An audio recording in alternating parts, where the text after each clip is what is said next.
On to the 6th round, or I should say we continue in the 6th round, 186 overall, an Arizona kicker who already many mentions have come through the chat and super chats. It's Tyler Loop, Sarah. This was certainly something that didn't come as a surprise, but maybe it wasn't a player that was on a lot of folks' radar. It was not Andy Borregales out of Miami. It was not Fitzgerald out of Florida State. Instead, it's Tyler Loop, who was widely regarded within the kicking community as the player in this year's class that has the biggest leg.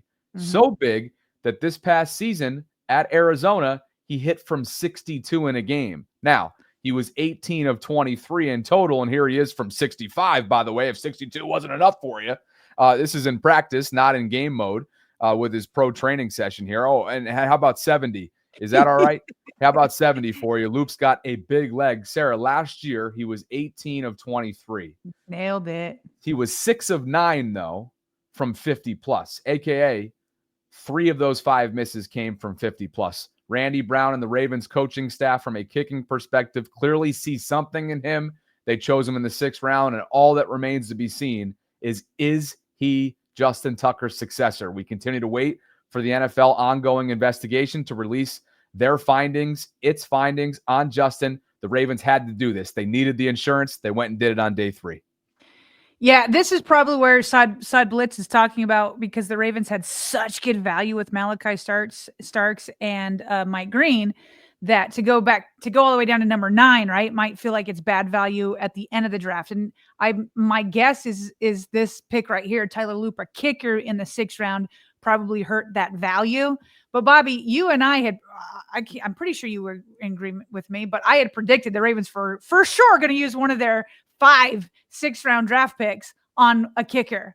And I think once the Patriots did so with Andy Borregales out of Miami, that they were like, okay, well, we should go ahead and use one of our 5 6th round picks and do this. And so it sounded like what Eric DeCosta said, Randy Brown, their kicking coach specialist, they, sent him out and they were like, you go and scout all these kickers. And when he returned, he said, give me Tyler Loop. That's who we wanted above all the other guys. We hadn't even really covered Tyler Loop because we had done Borregales and Fitzgerald, and but it was Randy that liked Loop. Loop described himself as a kicking nerd, and like you said, he hit that 62-yarder in a game. My question is about less about whether he'll replace Tucker. I'm kind of already in. That's where I'm at. I think that's what they're doing.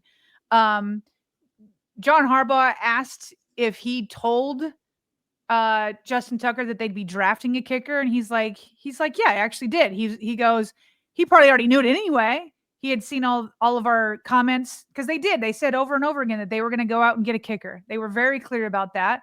But Justin Tucker was at the Ravens facility last week for the beginning of the offseason training program, and Harbaugh told him, this is what we're doing.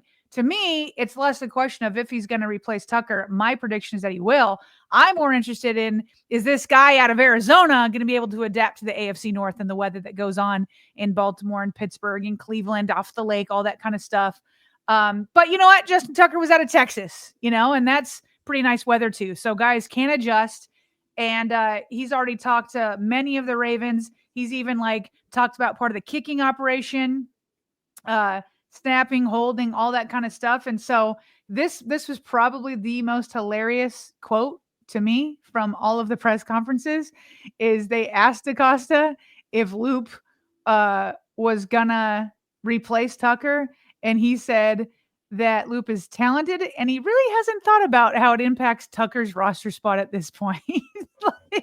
Eric DeCosta for sure tells truths and he tells lies.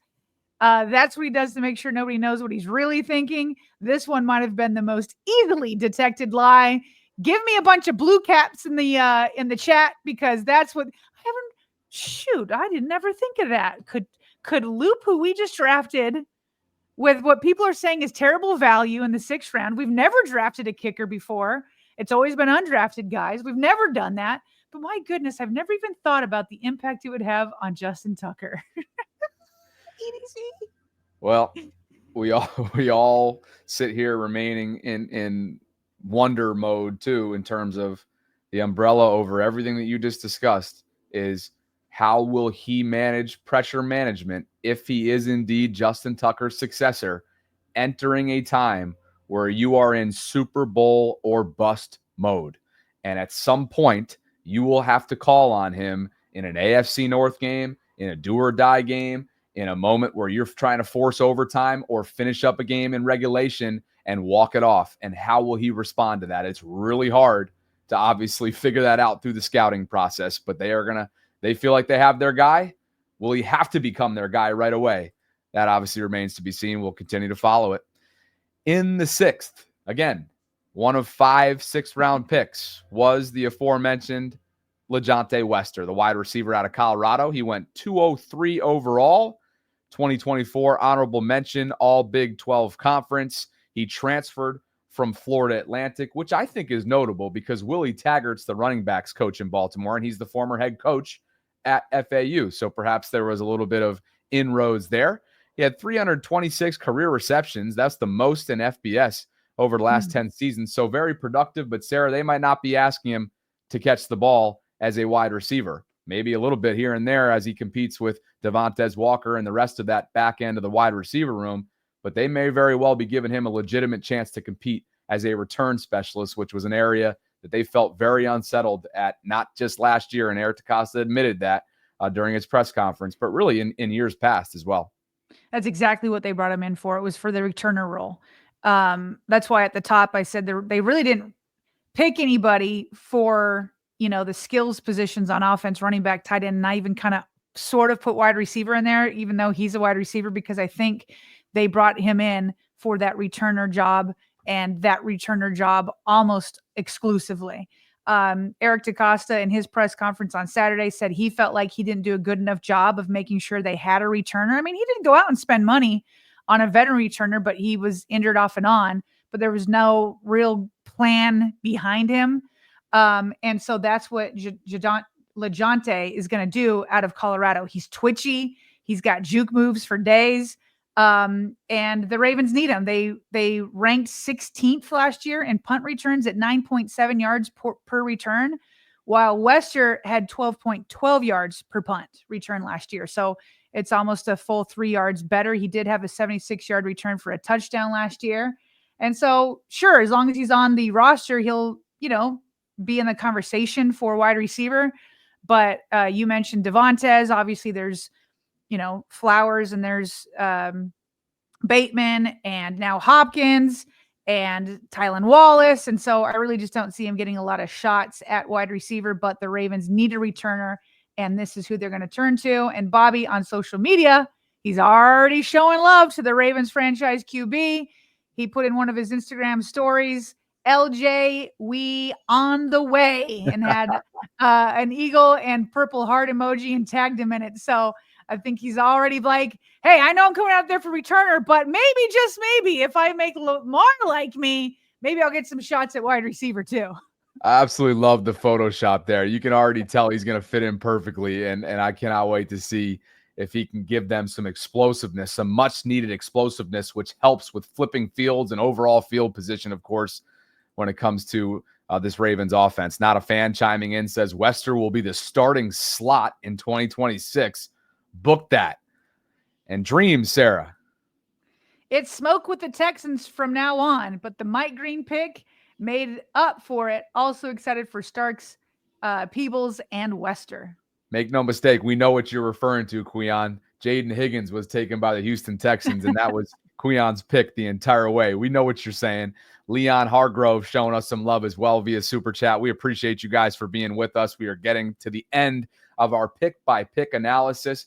But let me tell you, last but certainly not least, and he's not the last player. There's several more, but this guy shouldn't be buried into what's become a very high-volume sixth round, because this is a player that they got some pretty darn good value at 210 overall in the sixth round. It is defensive lineman Aeneas Peebles out of Virginia Tech.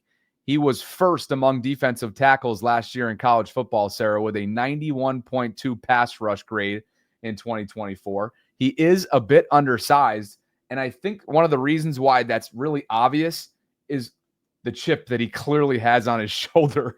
Seriously. Look at the screenshots of tweets that we have provided for you after the fact being selected. Y'all messed up letting me in the door, NFL. Now I'm going to make it my home with 1 million exclamation points. Then he says, go flock, and he tags the Ravens. He's just over 6 feet tall, 282 pounds. He ran a 4.94 in the 40. Vertical jump was 32.5 inches, and the broad jump was 9 feet, 1 inch. He ran a 4.7 20-yard shuttle. He's not going to overwhelm you, but the guy is – I feel like this guy's heart makes him already an early favorite to be this year's rookie fan favorite. And I feel like that's sort of a universal thought that I've been seeing on social media since his name was called. Yeah, he's definitely my day 3 favorite. Definitely my day 3 favorite. As Brady, make sure I get his last name right, Ballhorn pointed out, and he's got a database of all these guys. He says, P-Blaze, or how am I saying his like Peebles? He's like Peebles at 210. Great pick. Some people had him projected as high as 3rd round, Bobby. He said, my database has 388 defensive linemen. The only players with better than a 12% pressure rate and sub 540 was Derek Harmon, who went in the 1st round, TJ Sanders, who went in the 2nd round, and then it's Peebles and Aiden Huntington. And then PFF, they've got Peebles with a 91.2 pass rush grade in 2024, which was first among defensive tackles. He had 25 pressures last year, which was tied for the most among all defensive tackles. He's the FBS's fastest time to pressure among defensive tackles with 2.44 seconds. And so it kind of makes you wonder if this guy's getting after quarterbacks, if he's got the best pass rush grade of all defensive tackles in 2024, how in the heck did he drop to 2010? And it's because he's undersized, which is ironic because his nickname, which he is pushing forward, is Fub, which apparently, according to your research, as you told me in the pregame call, stems from him being a fat baby. So I guess so. He wants to be called Fub, but the irony is that he fell to 210 because he's undersized. But listen, this is the defensive tackle they got. They were looking for sure, and Eric DeCosta said that they still need it. They were looking for like that run stuffer, huge dude that could replace Michael Pierce. You have Travis Jones there at nose tackle. He can be more of your pass rusher, like a Matabike, all that kind of thing. So they'll address it, whether it's through free agency or undrafted rookies or both. In fact, if memory serves, Michael Pierce was an undrafted free agent. So they still have that hold the plug, but this is a fun pick because he's interactive. He's sticking his chest out. He will bring pass rush help and pressures from the interior of the defensive line. And I'm excited. Just put him in on 3rd downs, and let's see what Nnamdi, Mike Green, Odafe, whoever else, let's see what they can do. He certainly got John Harbaugh's attention. Is Coach Harbaugh, one of his guys. He loved his tape. We loved his explosion. He's a little undersized, but he's a twitchy, disruptive player who can rush the passer, who plays hard. I think he's got a really, really good skill set for us as a 3rd down sub rusher who runs to the football and can make some plays that way. There you have it. That's the early plan for Aeneas Fub Peebles. I just get the sense that we are going to be talking about this guy, and he is going to give us some content in the coming months. Well, if you'd believe it, there is one other 6th rounder that we need to discuss before we get to the final pick of this year's draft class, which was a 7th rounder. But in the 6th, 212 overall, Robert Longerbeam, Rutgers corner, the 2nd corner to have been drafted. He ran a 4.39. He was rolling. He does have a slight frame, though, 5'11", $175. Jonas notes here a couple other things. He racked up 42 passes defended over the past 4 seasons at Rutgers, including 5 picks. So he does have that playmaking ability. And Eric DeCosta, Sarah, spoke about him and the other corner in Cone. Bilal Cone. Thank you. Beam, I think, another corner. As I was looking at it, the last couple of weeks for me, the 2 guys that were most intriguing corner-wise were with BK and Longerbeam. And, I think we were kind of going back and forth because they were so close and both so talented in different ways. And I think our goal was to get one of those two guys. And as we got to the end of the draft, Longerbeam was still there. It was like a no-brainer for us to take him. He's just a really, really quick-footed, good corner who can play off coverage. He supports the run. He plays bigger than his size, and he's got tremendous speed. One thing we know here in Baltimore is you can never have enough corners. We think now we have a really, really good mix of veteran corners and also younger developmental guys who can help us get better. Well, Sarah, didn't stop him, though, despite the undersized overall physique from being named in Indy to the all-combine defensive team. There he is, Robert Longerbeam. And guess what? His new teammate, Malachi Starks, find his way onto this list as well. Where I see Cone competing on the outside because of Longerbeam's, smaller size, I see him more in the slot and competing there at 5'11", 174. But I can guarantee you this, Jimmy Smith and Keaton Mitchell said the same thing when the Ravens drafted Malachi Starks. They were like, we know just a little bit about him, but we guarantee you if the Ravens draft him, he can hit, he can be physical. And it's the same thing here, right? They love him that despite his slight frame, kind of like in our Darius Washington, he goes all out. He goes all out, and they like what he brings. He's fast. He ran a 4.39 40. He had 11 pass breakups. He had tied his team with a high of 2 interceptions, and he was a captain over at Rutgers. So he was he's now the second Rutgers player that the Ravens have ever drafted, the other one being Ray Rice. So, man, when Eric DeCosta said at the end of that soundbite that they feel like they've got a lot of corners, both, veterans and young guys and some in the middle, he's definitely right. There's a lot of guys there. And that's good because corners can get injured and you need depth. And so there's going to be so much competition at that position for one of the final 53-man roster spots. And I assume a couple of these guys will be on the practice squad. Yeah. And finally, in the 7th round, one that I just could not stay on live for. I just couldn't do it. And I owe Garrett an apology. There was a big gap, guys, between 212 and 243. And at the time, Sarah, I'd been on for 5.5 hours. I just couldn't do it. I'm sorry, Garrett. 243 overall. 7th round is LSU offensive lineman Garrett Dellinger. He was a 4-year starter for the Tigers. He primarily played left guard. He did miss the final 6 games of last year, as Jeff noted on X, with an ankle injury.